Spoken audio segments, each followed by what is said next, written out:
Welcome back, everyone, to Sip and Talk. You know, I was just flipping through my notes again from last week. Yeah.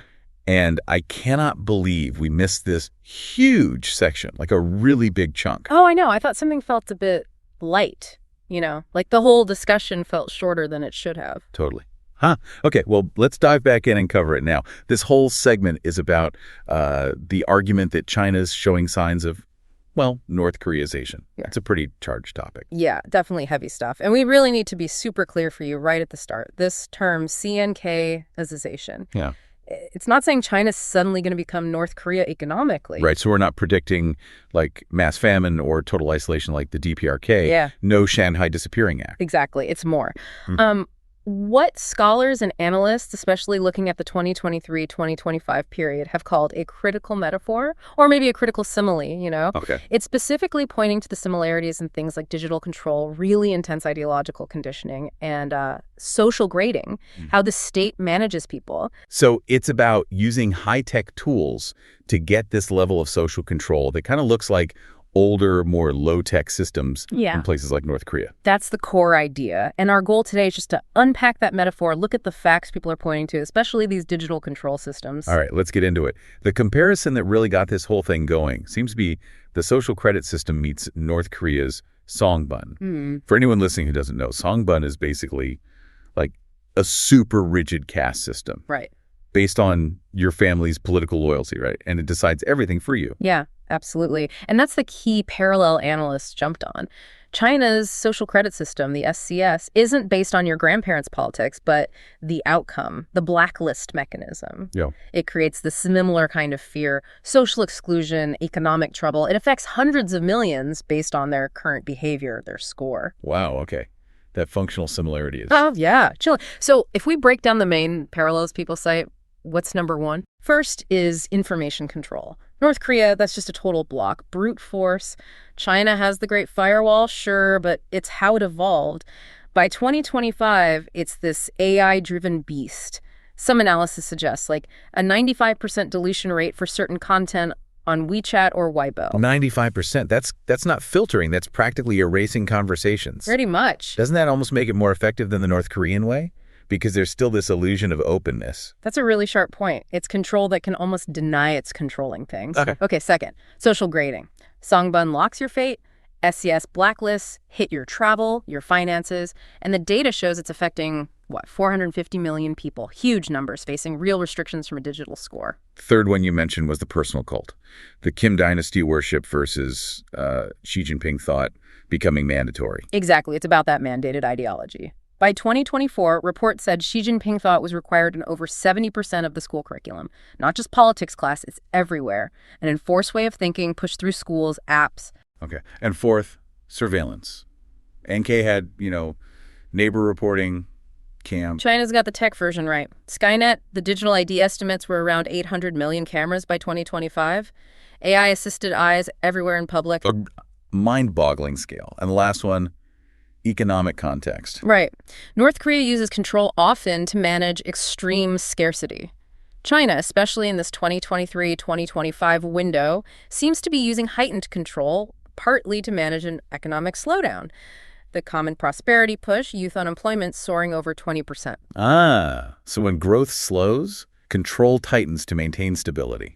Makes sense. That's the theory. Control becomes the primary tool when economic satisfaction isn't enough to keep things stable. And that economic pressure links right into how digital tools ramped up from 2023 to 2025. We all got used to things like health codes during the pandemic. And they never really went away, did they? No, they just shifted from anti-pandemic tools to permanent stability maintenance or YWIN. People were already trained to scan codes, register, be tracked. The tech just became part of the furniture. And this is where that neighbor reporting analogy gets really creepy. The 2025 rollout of digital identity codes on apartment doors. That is just wild. Yeah, that was a big step. In some areas, starting 2025, they put these QR codes right on people's front doors.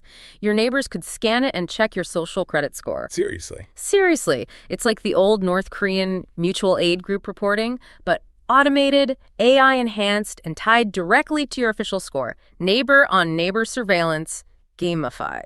So I'm looking to move. my potential neighbors might check my score first. That just weaponizes being an outcast. Totally. And we saw these systems get misused almost right away. Remember the Henan Village Bank protests? Oh, yeah, the people whose savings vanished. Right. They tried to protest, and the government literally used the health code system, turned their codes red, said they had COVID risks, basically, couldn't travel, couldn't gather, and then they used targeted cameras on them, too. That's just cruel efficiency. You can't protest losing your life savings because of a fake health alert. The problem isn't the missing money, it's you for complaining. Exactly. It became about targeting the person raising the problem. And the SCS punishments themselves got way tougher around 2025, like these new digital wallet bans. Meaning? Meaning if you're blacklisted, they could restrict or just cut off your WeChat Pay, your Alipay. Essential stuff. In a society that's basically cashless, how do you even buy food? Pay rent? You often couldn't. It caused real hardship. Reports of tens of thousands, mostly young people already hit by unemployment, ending up effectively homeless because they couldn't make basic transactions.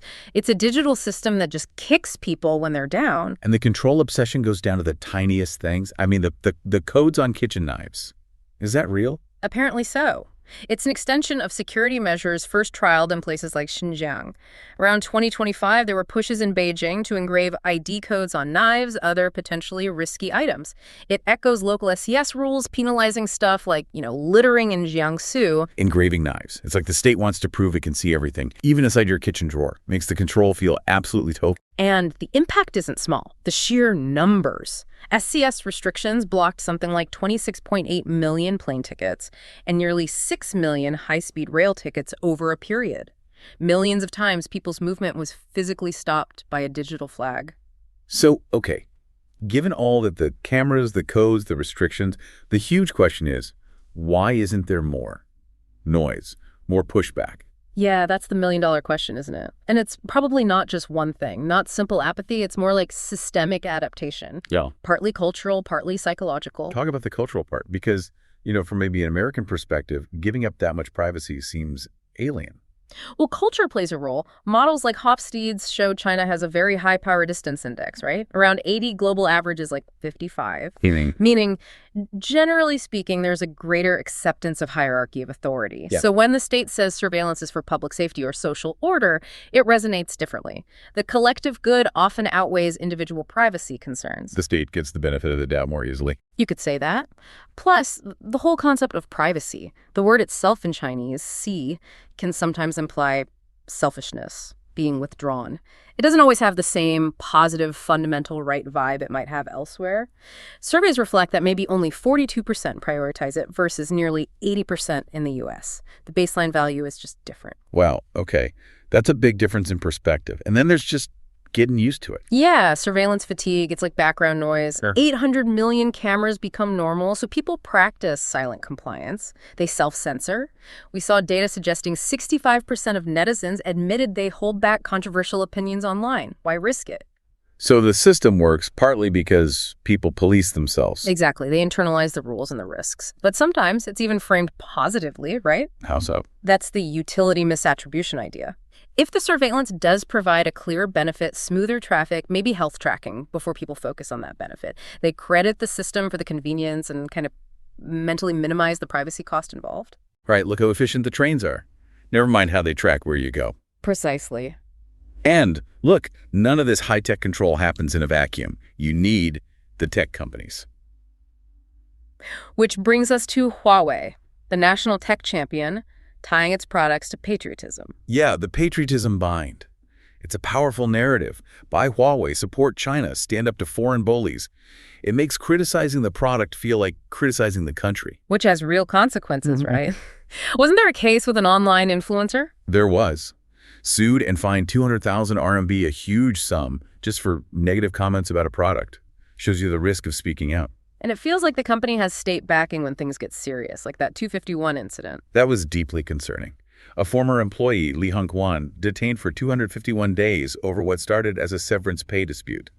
A civil matter turned into detention, suggesting corporate power leveraging state security. That's the scary part of these integrated systems. You're not just arguing with HR, you might be up against the whole state machine. Exactly. And despite all the hype about being a remote lead, Yaya Lingxian, in tech, they're not infallible. Safety issues can still happen. Like an AITO M7 Plus crash in 2024. A tragic case. 3 deaths. The investigation highlighted serious problems.